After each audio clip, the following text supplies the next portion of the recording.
I don't know about you, but there are just some jobs in life that I put off and put off. And one of those jobs that I tend to put off is cleaning out the garage. In fact, a few months ago, a huge tree had to fall on our house to motivate me to finally do that. But prior to the tree falling, it had been about 3 years previous since I had cleaned out the garage. And at that time, what motivated us was we had done a total remodel of our home about 3 years ago, and we moved a lot of our stuff out into the garage. And about 4 months after the remodel was finished, we finally decided, we actually took a week of vacation and assigned it one day of that week to get the garage done. So we did. We started early that morning. And I discovered early that day, as we began pulling things out of the garage, I came across a bird's nest on a shelf in the garage that had baby birds in it. Well, later in the afternoon of that day, I came across something else that first I did not recognize. It was on the floor in a corner. Now, not to be gross, but at first I thought it was something a dog had deposited. It was dark in color, and it had a rounded pile sort of shape to it. Well, I called into the house for Jean to come and look to see what she thought it might be. And while I was waiting for her, I noticed the pile became animated. It moved. It began to unfold. It was a snake. I said, Jean, it's a snake. And she closed and locked the door, leaving me with the snake. She hollered through the closed door, do you want me to call Michael? That's our 40-year-old son. And I muttered to myself, what kind of man am I, intimidated by a black snake? Well, about that time, the mother of the birds, the baby birds in the nest, who had been coming in and out of the garage all day long checking on her babies, she arrived on the rails of the garage door above my head. To my complete surprise, she dropped to the floor right in front of me, and on her two little toothpick-sized legs, she began marching directly toward that snake, squawking louder and louder all the way. The snake, ever so cautiously and slowly, began slithering its way across the floor and out of the garage. That mama bird, no bigger than the palm of my hand, probably not weighing more than an empty styrofoam cup, had chased the snake away, not letting fear stop her, not letting fear have the upper hand in her determination to be a mother that keeps her babies safe and alive. She was eager and determined to do what is good in the bird world. Now, who will harm you if you are eager to do what is good? But even if you do suffer for doing what is right, you are blessed. Do not fear what they fear, and do not be intimidated, but in your hearts sanctify Christ as Lord. The words of Peter read for us by Nancy. These are bold words written some 70 years after the death and resurrection of Jesus. It was a world in in which to identify with Jesus and his movement was definitely to put oneself completely on the outside of everything seen as socially acceptable and to put one's very life at risk. The early Christians were a minority among a majority who saw them as a threat. I wonder if Christ's followers of that era would not laugh at the claims of persecution some Christians in America clamor about today. Here in our culture, where expressions associated with Christianity are prominent across most segments of society. You know, there seems to be a lot of unnecessary fear among church people these days. Unnecessary fear. And it's often a distraction from the life of a true faith. I wonder if it's fear that sometimes keeps us from living out the gospel in the places where Jesus himself told us he was most likely to be found. Now, who will harm us if we are eager to do what is good?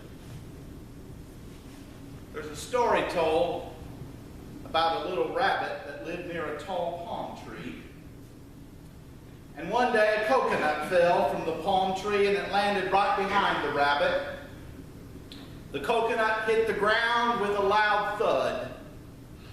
Well, the noise surprised and frightened the little bunny, so much so that he took off running. He was so scared that he never looked back to see what had created the noise. And so an antelope saw the bunny running and asked, "Rabbit, why are you running so fast?" And Rabbit shouted, "Thud is coming." Well, the antelope didn't know what or who Thud was, but also didn't want to find out. So she started running too. And just then, Rabbit and Antelope scampered past Warthog. And he called out to them, "Why are you running?" "Thud is coming," yelled Antelope. "Run for your life," added Rabbit. Warthog started running as fast as his little short legs could gallop. Before long, they all passed a panda. Panda started jogging with Warthog and asked, "Why are all the animals running?" And Warthog snorted, "Thud is coming." And Panda joined on in the exodus. Before long, all the animals were stampeding out of the forest as they wailed about this terrible thud chasing after them. Finally, the herd of alarmed animals came toward a lion. Feeling somewhat safe with Lion and needing to catch their breath, they stopped and the lion asked, "Why are you running?" As if given a cue, they roared in unison, "Because Thud is coming." And Lion asked, "Well, who, pray tell, is Thud?" Panda looked at Warthog. Warthog looked at Antelope. Antelope looked at Rabbit. Rabbit finally spoke. "I don't know for sure. I didn't see him. I only heard him." Lion asked, "Well, then where does Thud live?" And Rabbit answered, "Back by the coconut grove." Well, then Lion started walking toward the coconut grove. The rest of the animals kept a safe distance behind, but not too far, lest they lose their protection. And when they made it to the palm trees, Lion told the rest of the animals to watch and listen. A moment later, a coconut fell from a tall palm tree. They watched it fall, and they heard the end result, a loud thud as it hit the ground. Lion very smartly said, "There is your terrible thud. You've been scared of a coconut." What are the coconuts we fear today? What are those things which cause us to feel threatened and cause us to change the ways we live because of those feelings? We live in a 24/7-hour media culture in which the coconuts falling are pointed out to us around the clock. And we've become a people gripped by our fears, unnecessary fears. In church basements and second floors, and in back rooms of closed businesses, and wherever they can find to meet, with nothing more than a circle of chairs and sometimes a coffee pot, people gather all around this country every day, many times a day. Even by the thousands, they will today, if not millions, in groups of 10, maybe 20. Although they're not an organized religious group, they will pray. And the prayer they will pray goes something like this: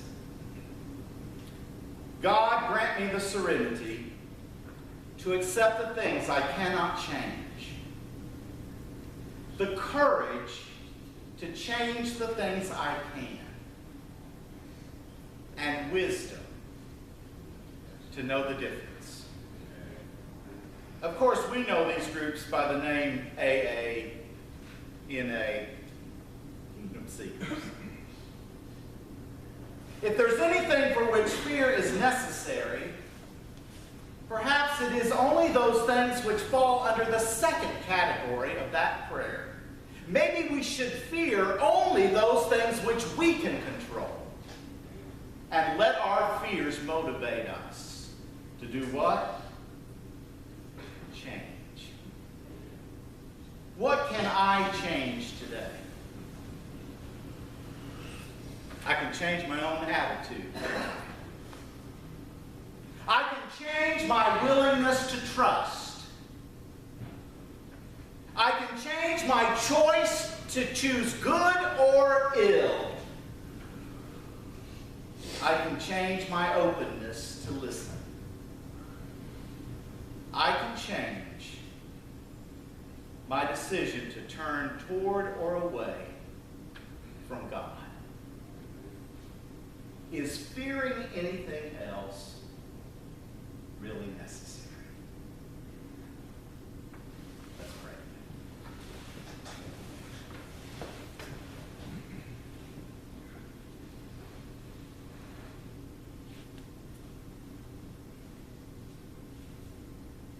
In the words of Scripture, Lord,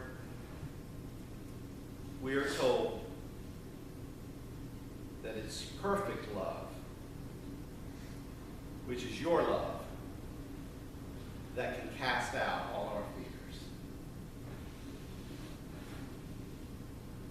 So today, as we come before you, assessing each our own lives and those things that we fear, and deciding together as a people what we should fear and not fear, and how we would allow or not allow fear to control our lives, let that perfect love be what overshadows us and flows through us, is our prayer.